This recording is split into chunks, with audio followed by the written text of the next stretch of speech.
Good afternoon. Welcome to our press conference for the upcoming PMA entrance examination. I am Captain Jefferson Mariano, the Chief of the Division Public Affairs Office, and I am your moderator for today's press conference.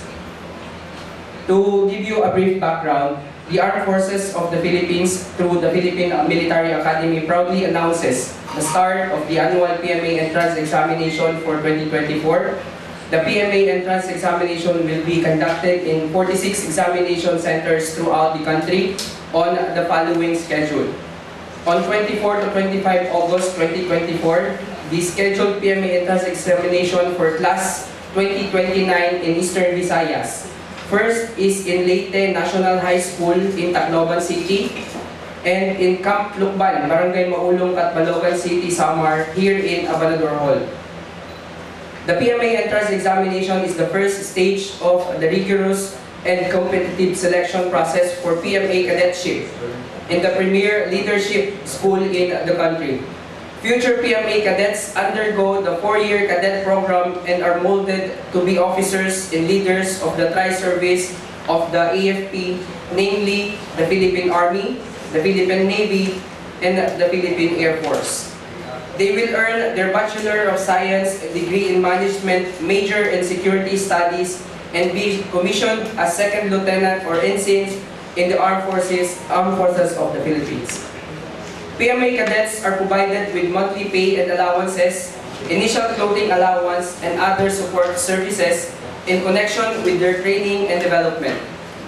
Outstanding cadets also have an opportunity to continue cadetship and military training abroad with partner military academies in the US, Australia, Japan, and Korea.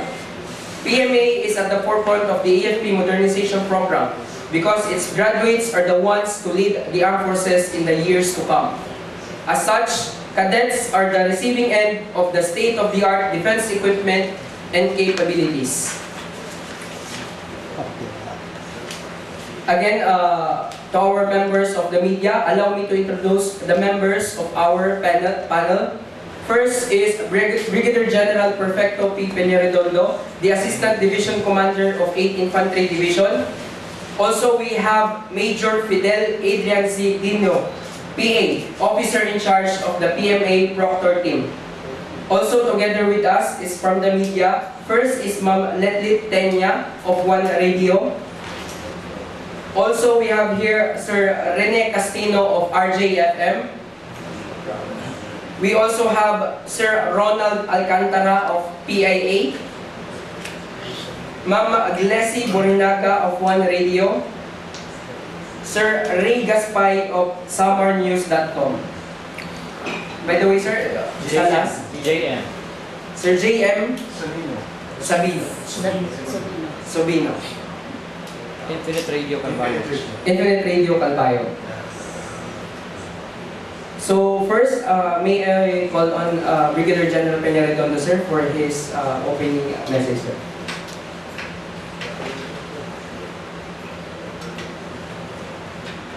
Paupay ng kulog, magandang hapon sir. Sa lahat ating kaibigan dito ng media and ng mga nanonood na nakikinig sa social media. Aming pong binubuksan ang pintuan ng 8th Infantry Division, Philippine Army, ng Joint Task Force Storm sa Philippine Military Academy upang magkaroon ng information drive at palaganap ng mga may alam yung isasagawaan na PMA entrance examination ngayong weekend.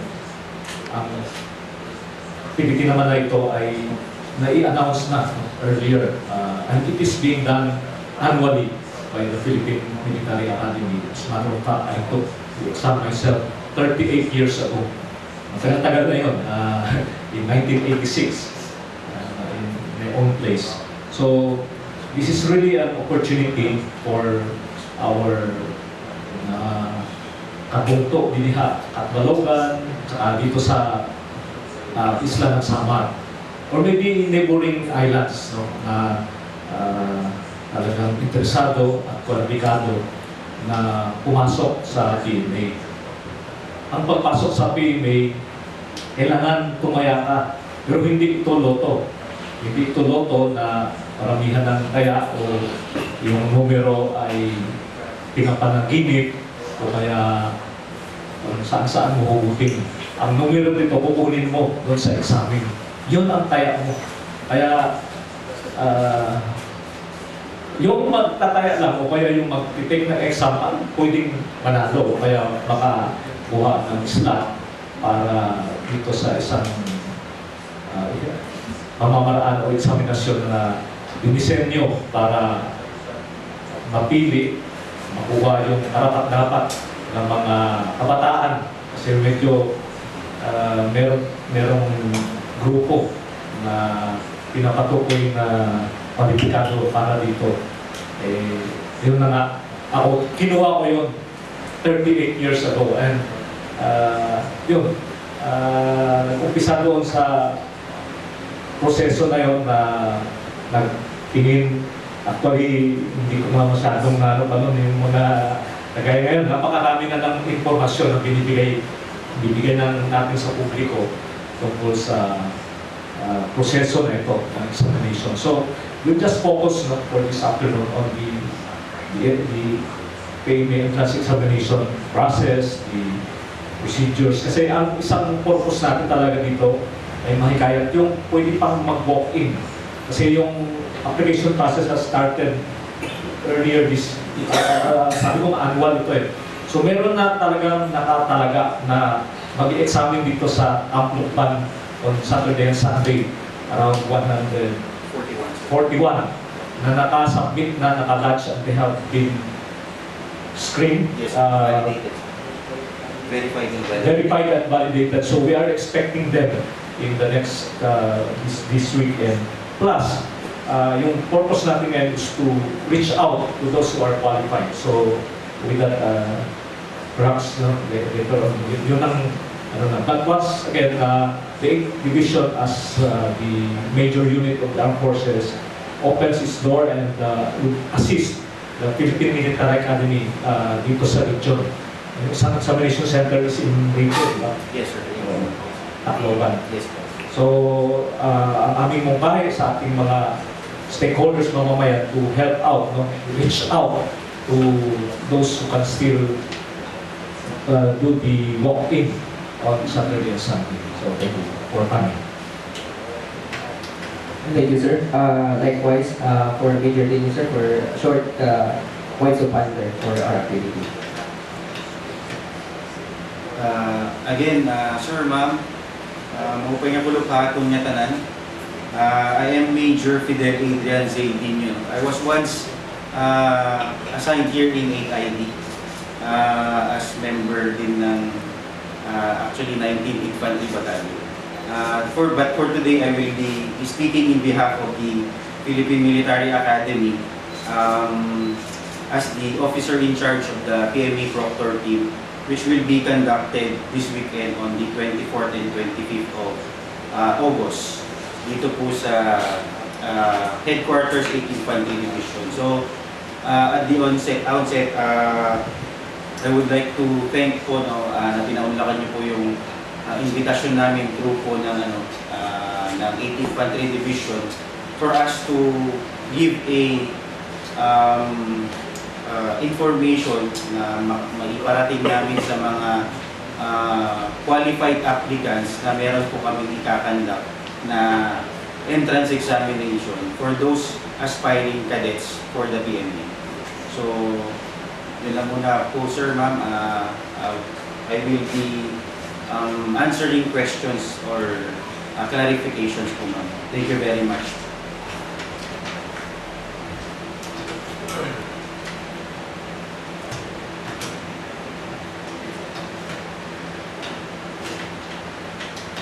Thank you, sir. Before po tayo magsimula, nais ko muna magbigay ng mga ground rules to ensure smooth of the conduct of this press con. Before asking your question, please state your name and the media outlet you belong. And please wait to be recognized before you address your questions to our panel. Once recognized, you're only allowed one question and one follow-up question. So give chance to others. We shall limit the time for the press con for 30 minutes, ma'am, sir, and our topic should focus only on the PMA entrance examination and recruitment. So we shall now have our first question. According to attendee na lang, first is Sir Rene Castillo na lang po, sir.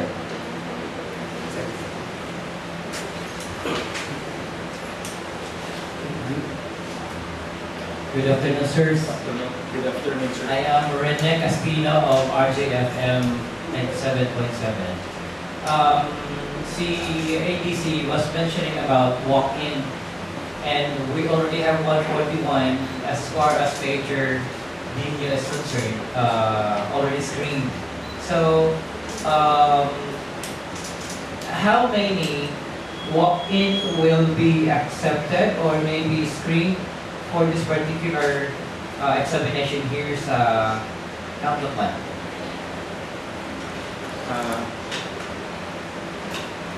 Thank you, sir, for the question.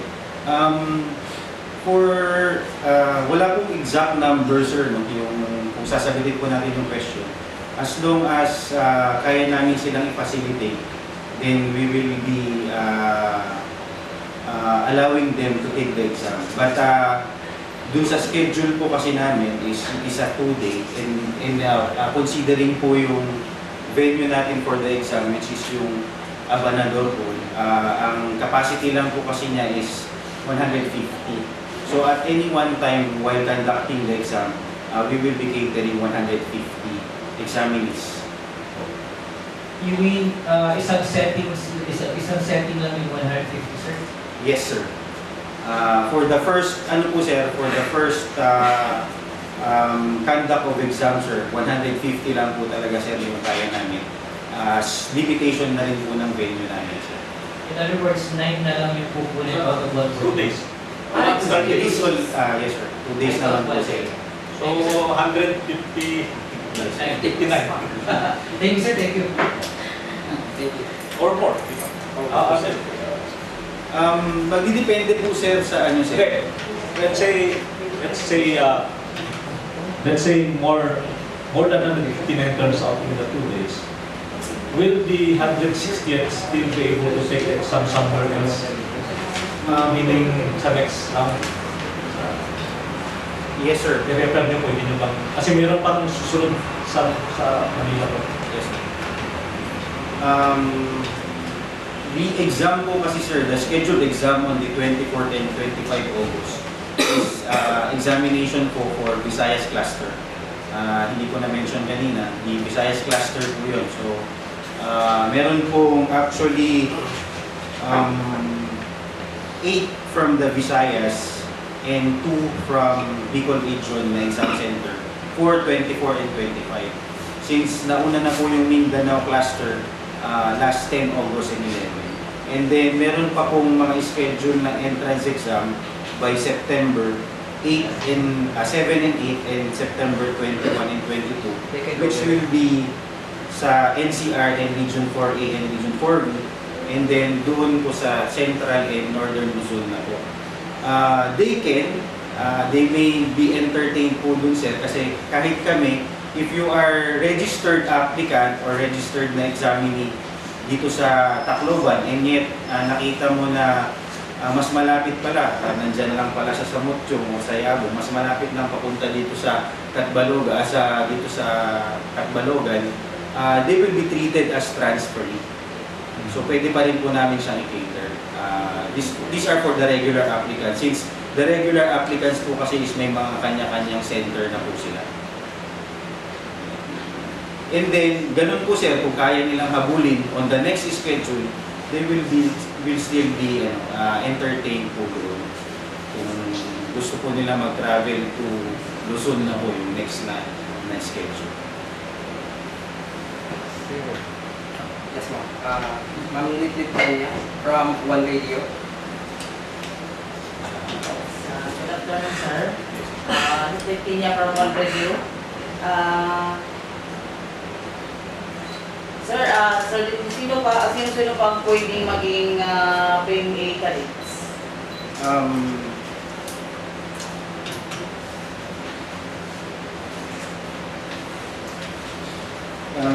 Allow me to read, ma'am, yung mga qualifications to take the PMA entrance exam. These are the following.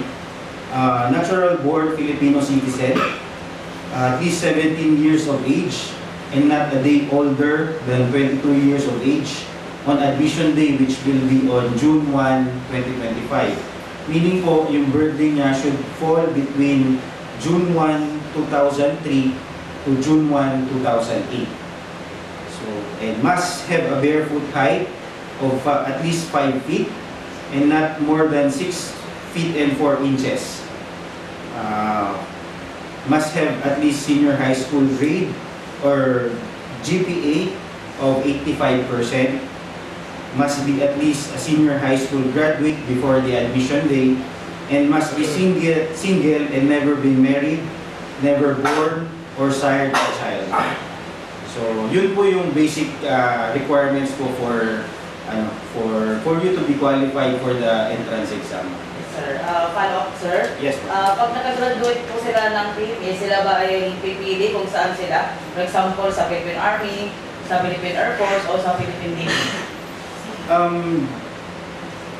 It differs among classes, ma'am, no? Depende po sa processing that time before they graduate. So, during, sa mga previous po, there will be a board po na will be selecting yung branches of service na po nila na pupuntahan. This is in accordance na rin po dun sa mga performances nila. And this is in partnership na po sa sa mga major services, the Army, Air Force, and Navy. But usually po, ang nangyayari kasi talaga dyan is 52% will be going to the Army, and then yung remaining 52% will be divided to the Air Force and the Navy po. Usually, ganun po yung nagiging procedure. As to the selection po, may mga kanya-kanya pong selection process yung branches of service po. Nagdidepende na rin po sa mga performances ng mga cadets. Yes, thank you, sir. Yes. Yes, sir. Thank you, sir. Next, we have Sir Ronald Alcantara from PIA. Good afternoon, sir. Ronald Jono from Philippine Information. Sir, my question is, bakit po natin hinihand ang PMA exam? Para lang po sa mga hindi nakakano. The examination, from my perspective as a an officer, it is the PMA is a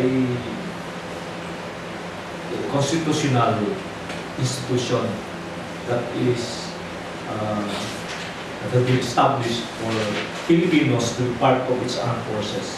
So, para mapasiguro na yung pagpasok dito ay patas at dinadaan sa open na proseso ng pagpili. Kaya siya dinadaan sa examinasyon. So, the examination is called the Cadet Qualification Test. Ibig sabihin, while the basic qualifications enumerated, kanina, na sinabi are the basic, every year yung cohort o yung group ng mga individuals na gustong pumasok dyan, kailangan dumaan muna sa first hurdle kung relay race o whatever you compare sa Olympics. Ito yung first hurdle na it is an open type examination, meaning kaya ina-announce siya, kaya pinapublish and is funded by the Philippine government. So, as a form of a entry nga, no? So, ano lang yung kanina sinabi ko na para siyang loto. Pero yung tinataya mo dito, yung tinataya mo yung kakayahan, yung kwalifikasyon, no? As you can see, medyo hindi lahat pwede mag-take. Hindi lahat, no? I mean, along that age, sa group na yan. Pero sinabi niya dito, no? Yung 85% na graded, weighted average. Kasi, ibig sabihin, ito yung mga nung high school sila, nagpakita na ng kakayahan na doon na batay. Ibig sabihin, hindi naman sinasabi natin yung below 85 ay hindi din na Pilipino. Kaya lang, hindi ka umabot doon eh. So, yun actually isa titingnan doon, no? Yun ang in-evaluate dun sa nag-submit. So the examination is conducted to ensure that it is open to Filipinos who are qualified and they go through this competitive process of selection. Sa first stage pa lang yan. Later on, if you will ask, there are so many other stages. So, ibig example po, kung dream ko talaga maging soldado, tapos hindi ako nakapasa sa PE, meron ko bang way para ako makapasok sa pagiging soldado? Yes. For the officers, there is the officer candidate school na you have to complete first yung 4-year at you have to have a bachelor's degree. Tapos may 1 year din yan siya na schooling. For those who are for the enlisted ranks, mas 72 units na ang ano nun, up to college. Tapos may separate training, match lang yun. So, yes, they can if hindi sila mag-qualify dito. A PMA, passing the PMA is actually equivalent to a scholarship. It's a scholarship of the Filipino people. You will be studying for free for the next 4 years, but of course, after that, you have to serve. So, yun po. Yun lang po sir. Thank you po. Sir, I would like to add an answer for the first question, sir. Why are we conducting the entrance exam? The entrance exam kasi po, sir, is a part of the cadet recruitment program of the PMA. It's only part of the process. The first process is recruitment, second is selection. Nandito na po tayo sa selection. Part ng selection process, yung sa entrance exam. And then, the last will be the appointment na ng kadete. Yun na yun po yung papasok na sila sa academy. So, what are the objectives po ng cadet procurement program? Number 1 po, sir, is to provide the qualified Filipino youth na makipag-compete for cadetship in PMA.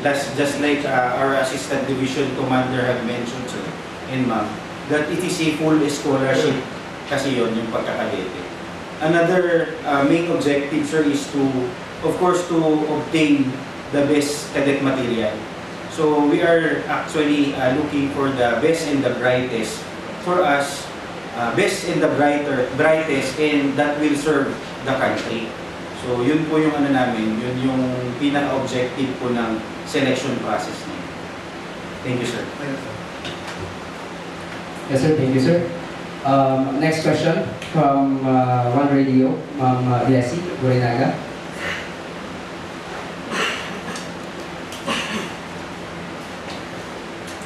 Good afternoon, sir. Leslie Borinaga from One Radio. Sir, yung katanungan ko po is, ano ba yung sa examination, joint examination po, ano po ang type ng exam ang ibibigay po ng PMA? The exam po is a multiple choice exam po. So they will be shading answers. But the exam po will be focusing on 3 subjects. Mathematics, English, tsaka abstract reasoning. Yun po yung pinaka-subtest ng entrance exam. So, follow-up. Sir, if ever makapasa po yung isang bata, yung exam, ano ba yung, kung halimbawa malabo na yung mata niya, may chance na, sir? Yes, ma'am.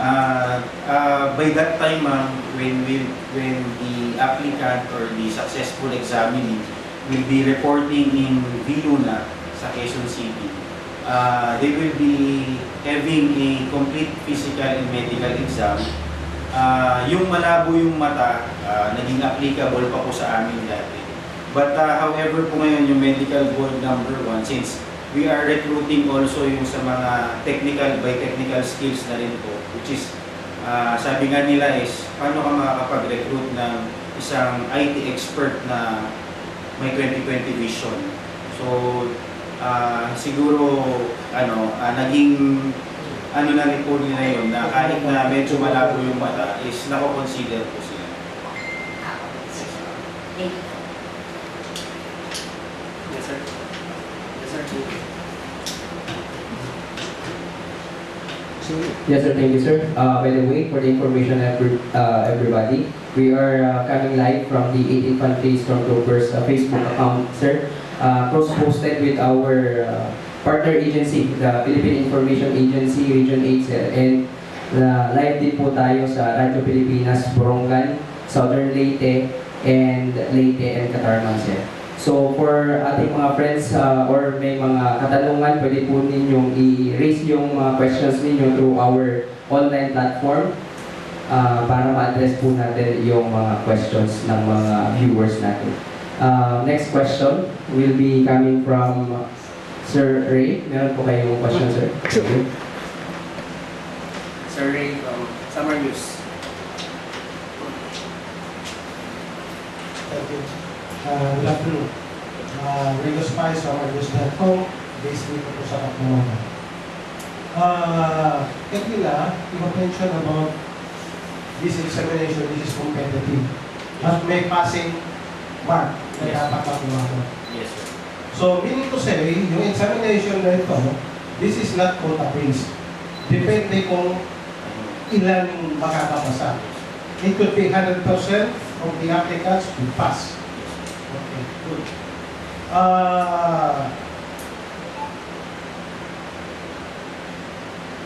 Kanina rin, we have mentioned about the 3 branches sa Air Force natin. We have the Army, the Navy, at saka the Air Force. But we see na mayroong mga police officers who are PMAs. Ano ba nangyayari dito? Ano ba? I should say, I estimate dito that some of these PMAs are serving at the PNP rather than at the branches. It used to be that the PNP now is part of the armed forces, Philippine Constabulary. So yung mga nandiyan pa sa PNP are actually PMA graduates. Up to a certain point lang. Kasi, I don't know, 1990, the Philippine National Police Academy was established. So, after that period, after pag nag-retire na yung mga PMAs, yes. So, Only a few, may mga few PMAs after 1992 na nag-PNP. So, if you wanted to be at the police, sa PNP, PNP na talaga yung source ng ano. So itong mga ni-recruit, mga pasa ngayon, sa armed forces na talaga yun sila. Of course, you also see some Coast Guard officers na admirals, commodores na PMAers kasi naglipat sila from the Philippine Navy, some from other branches. But eventually, yung Philippine Coast Guard will also have, I think, its own academy. Right now, they are recruiting directly. So, pwede last na lang. Ano po ba advantage kung ikaw ay PMDE? Kasi yung iba, pumapasok sa Air Force through lateral entry. So, lateral entry officers versus PMAE graduate, ano ba ang advantage dito? In terms of benefits, o di kaya mga promotions, o di kaya advanced study na po. Meron po ba?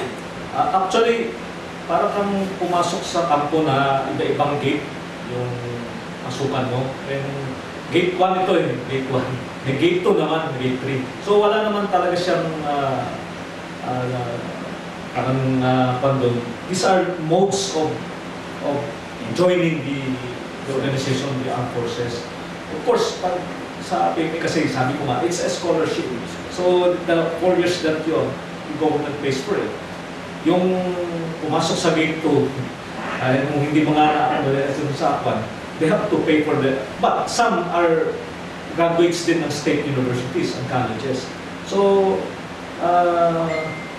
doon lang siguro yung comparative ito, yung the capacity or the opportunity to pursue your career pag nasa kasi full-time na Philippine government through the tapos sa iba na medyo late ng pan, somehow or the other, yung mga initial preparation nila are sila ang pinaaral sila ng magulang nila or through the other means, no? Pero nevertheless, wala namang yan, pareho yan. Pag nakapasok na, the same ng officer rank, no? Of course, there's a relative seniority, pauna-una dun sa magmarcha, saka may date ng commissionship. So yun lang doon. Of course, pag nauna ka ng commission, mauna ka rin mag-retire. So kanya-kanya lang nila. So wala po tayong dyan na talaga. So doon lang tayo sa scholarship. Yes. Opportunity na Yes. That's why may talaga sa mga dito, you have to prepare for this. I mean, psychologically, mentally, kasi this is your, of course, wala kang limit, no, hanggang nandun ka sa age range to take and take. Pero, mas maano na talagang one take kasi marami ka pang susundan ng process. So, ang talaga dito yung angkin ninyo na kakayahan. Yun ang dala-dala nyo. Which is, hindi yun nakukuha sa leakage, no? Kung may mag-iisip ng ganyan o kaya pwede din, baka matsambahan mo, baka lang. Kasi bilo-bilo niya pero tsamba yun di ba? Ano talaga nito, pagandaan, no? Kasi examination is time-bound and di ba? Yung nito, talagang the more you get, the more chances that you will be taken. Kasi pag naghilera na ng gano'n, diba? Kahit kung, let's say, assuming 100% papasa, hindi din sa sunod na stage, hindi din lahat makukuha din sa medical examination, physical examination. So maraming, first hurdle lang ito. That's why, for those who are aspiring, interested, you really have to make good in the first hurdle. Thank you, sir. Sir, from Infinite Radio. Hi, sir. Good afternoon. James Omino po from Infinite Radio, Albay. So, some applicants believe that there is an unwritten bias or regional quota in the selection process. Okay, so favoring certain regions over others. There are people who believe that na merong unwritten bias. So, can the PMA clarify its stance on this issue? And paano mo po na-ensure na equal opportunity for all applicants regardless of their region? As to ensuring, sir, the applicants that there's no bias, sir, sa selection.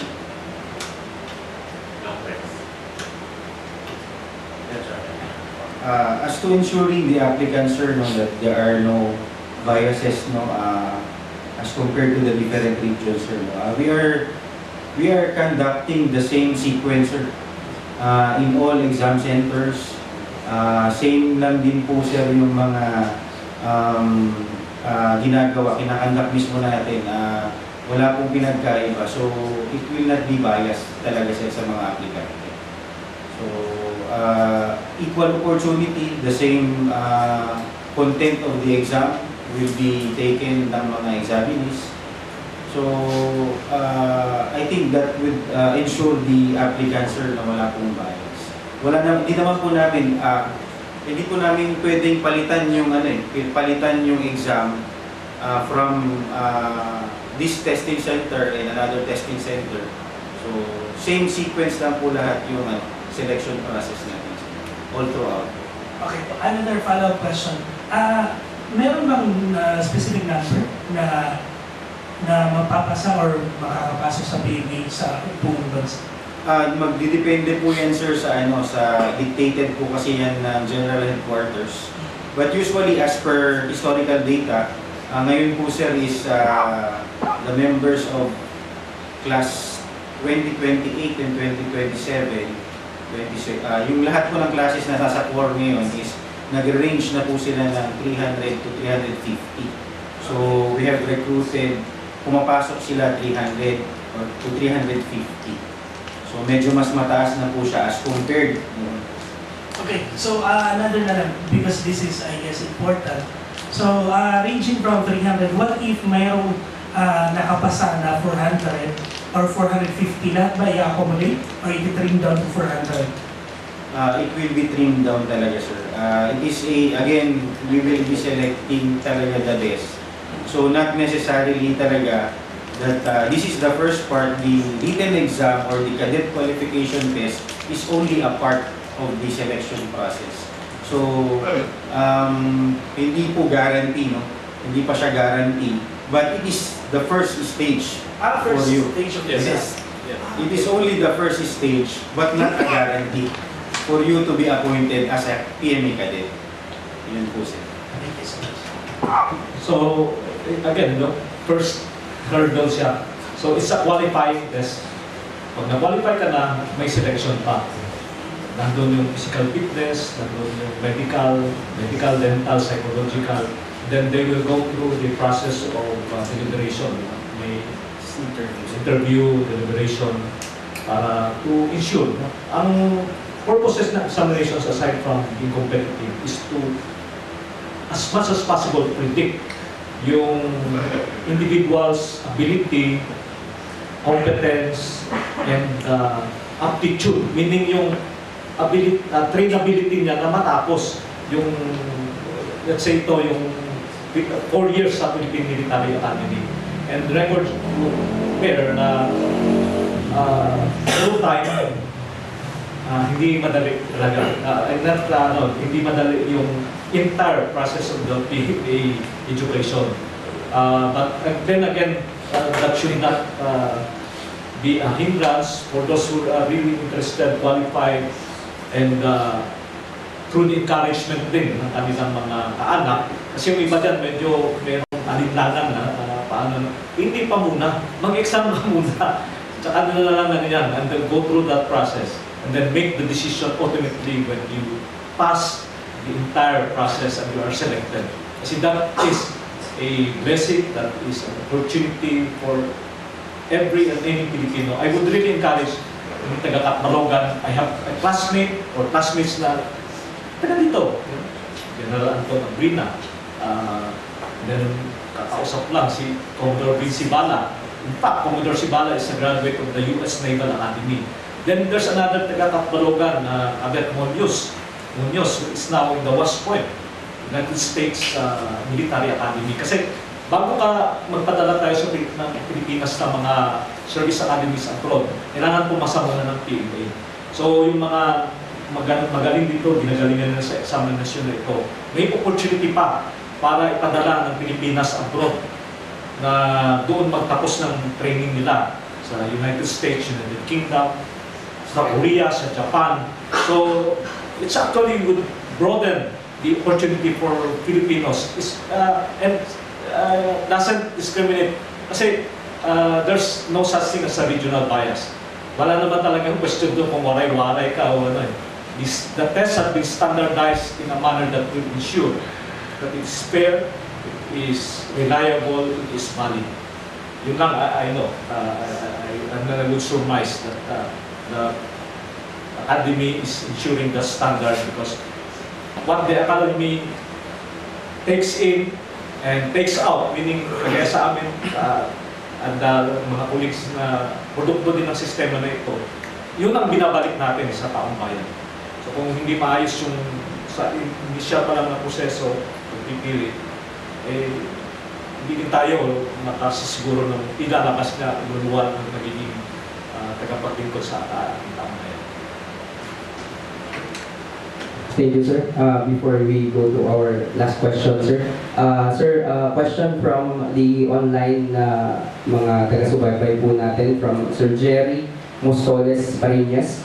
I would like to ask whether there are efforts to encourage all high school students to take the PMA entrance exams, given that this initiative is funded by our taxes.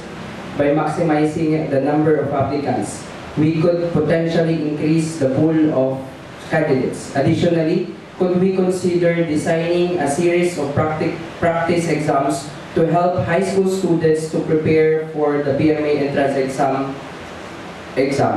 This way, if they choose to serve in EFP, they would have a better chance of being admitted to PMA.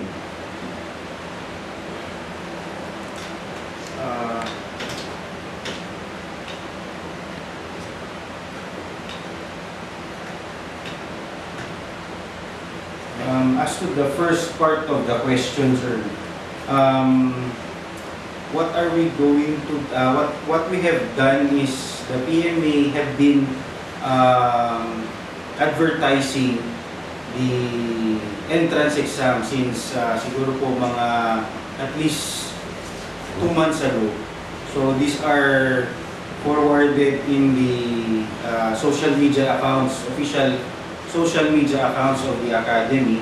So it will nare-reach naman po yan. Actually, even personnel from the Academy mismo, ina-encourage na aside from dun sa efforts ng Public Information Office ng Academy, is ina-encourage nila na to share the information.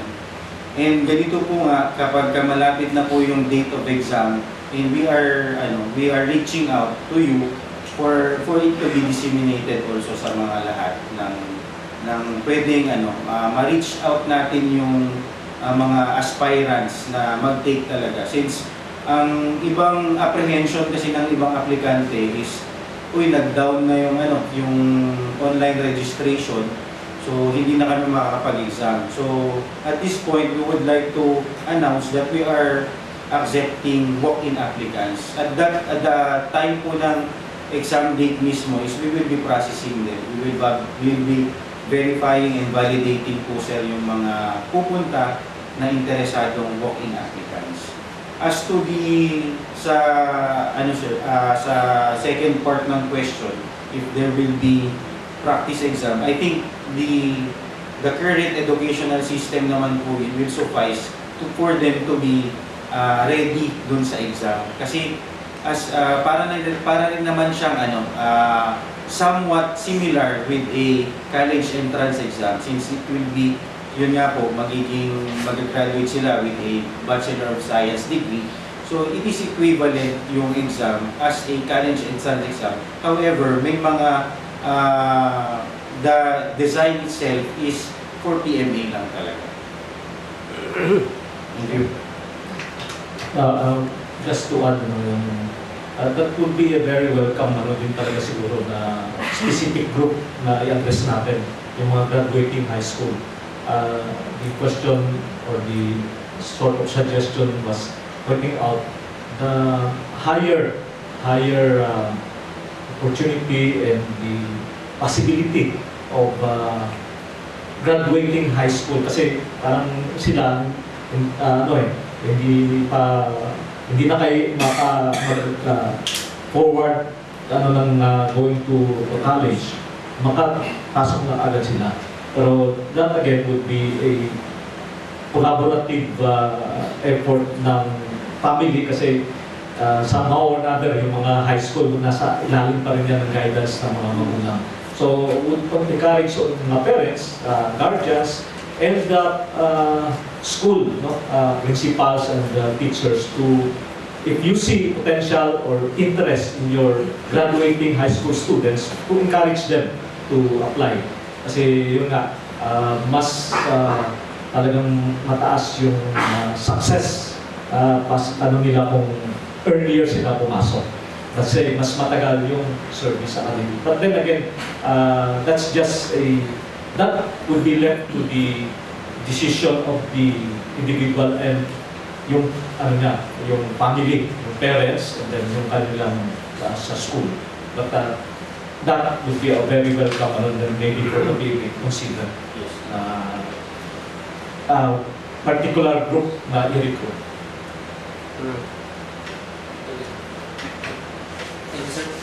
For our last question, sir, Sir Rene Castino of RJFM. Just going to specifics. Sir, how many items is the exam? May quota po ba yung Eastern Visayas na kukunin para makapasok sa PMA? Tapos, passing rate ng exam, And talking about trimming down, those na mag-trim down na pumasa ng exam, pwede po bang makapasok pa din sila using their rate? They're passing this particular examination, like na Polcom na magagamit nila ilang years pa hanggang pwede pa sila makapasok. Kahit na trim down na sila sa first na pagpasok sa PMA ng batch.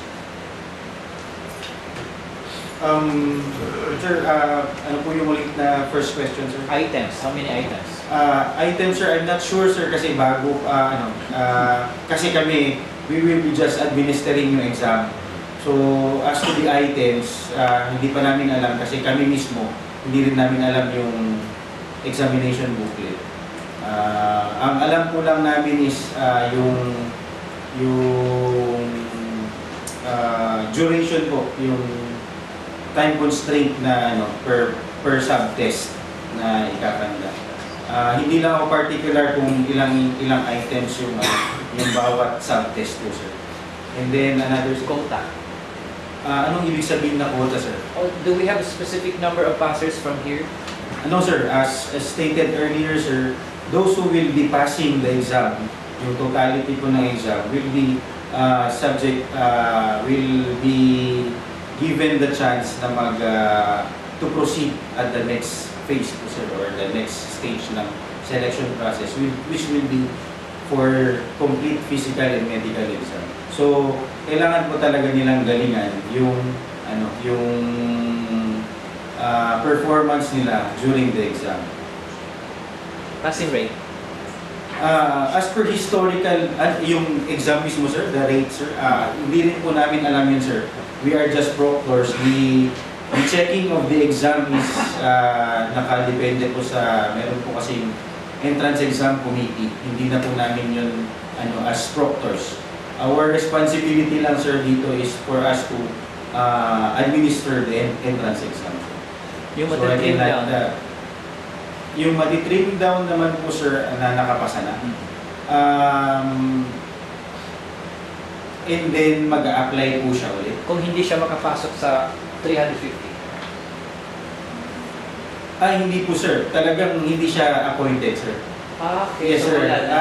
Kung you are not appointed for this class, then another na naman po yun, sir. You will not be qualified for, since ngayon, sir, nagre-recruit tayo for the members of PMA Class 2099, you are not a priority for PMA Class 2030.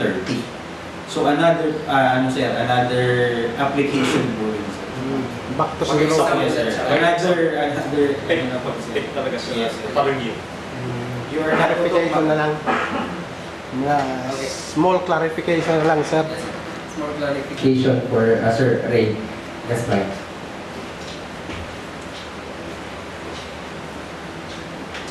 Concern lang ako, sir, doon sa mga walk-in applicants kasi maraming nakikinig sa atin. Ano bang mga documentary requirements na dapat nilang dalhin pagpunta dito para hindi na sila magpabalik-balik? And kasi yun ang muna, yung documentary requirements ko na. Yes. Para hindi sila magpabalik-balik. Sir, the documentary requirements are as follows. Yung accomplished cadet application form, it can be downloaded na sa official page po ng ng PMA. And then i-accomplish na po nila yon kaagad. A photocopy of their PSA birth certificate, clear photocopy. And another one is photocopy of the senior high school form 138 and 137, indicating yung grade po na at least 85%. And then 2x2 ID picture with white background, and then a valid ID po, sir. So yung 5 po na yun, sir. Kailan po ba sila dapat i-accommodate? Dito na sa August 24 na pagpunta rito? Hindi pwede sa 23 o sa 22? No, sir. All processing po, sir, for regular and walk-in applicants will be on the 24th and 25th.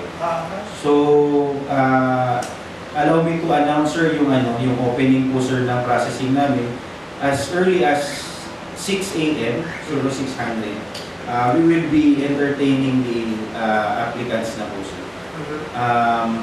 The procedure po kasi for the conduct of entrance examination, sir, is first on the, it will be a whole day activity. So the first part of the procedure is for our verification process, the processing of the applicants, either regular or walk-in, and at the afternoon will be the conduct of the cadet qualification test. Yes. Para malaman din po ng mga aplikante natin ngayon na nakikinig sa radyo or sa mga viewers po ng mga media platforms natin na alam nila na buong araw silang mawawala sa bahay. Alam din ng mga parents na magpapaalam na mga anak na magpapaalam na mag-exam. It will start early and then probably if magiging okay po yung pag-conduct natin, matatapos siya between 4 to 5 p.m. na. So these walk-in applicants can be accommodated either here in Tacloban or in Tacloban City. Yes, sir. The attire, sir, is as announced po kasi, sir, is a white t-shirt and pants with closed shoes.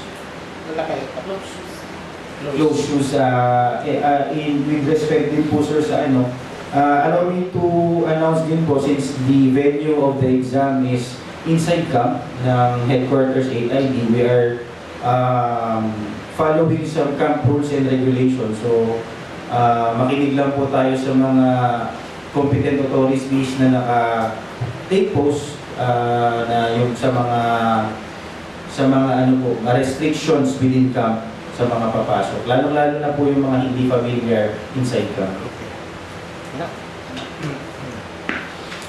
Yes, sir. Thank you, sir, for the questions, and we hope that we give you the answers. And before we end this press conference, sir, any parting message, sir, for our ADC, sir?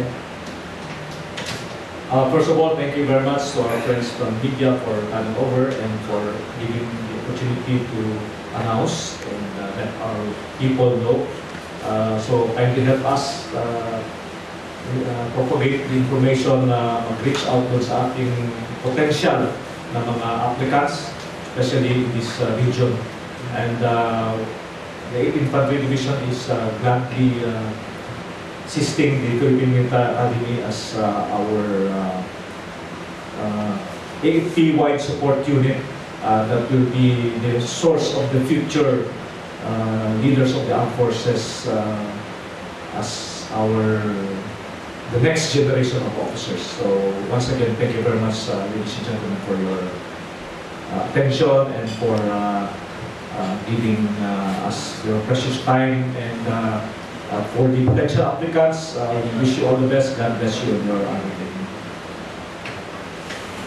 Sir, for your parting message on the sir. Again, sir, ma'am, in behalf of the Philippine Military Academy, damo salamat ang iyong pagbuli kaamon pag-inform aton aspirants for na mga kadete. So hopefully, sir, this activity will help the aspirants na malaman kung ano yung mga dapat nilang i-prepare, ano yung mga kailangan nilang dalhin, ano yung mga kailangan pa nilang i-accomplish, and maka-reach out pa tayo, sir, ng mga ibang interested na applicants to take the PMA entrance exam. Yun po, sir, maraming salamat po sa ating lahat. At this juncture, we would like to extend our deepest gratitude to the PIA Eastern Visayas and of course at its provincial information centers, Radyo Pilipinas Sugod, Radyo Pilipinas in Broncan, Radyo Pilipinas in Catarman. In behalf of the Division Public Affairs Office of 8ID, I would like to express our deepest gratitude to our media practitioners for coming here and for being an active partner of the 8th Infantry Division on its programs with the common goal of promoting peace and development. For the welfare of our constituents, rest assured that your Army in Eastern Visayas will continue to do its mandate with pride and integrity. And that ends today's press conference. Thank you and mabuhay po tayong lahat.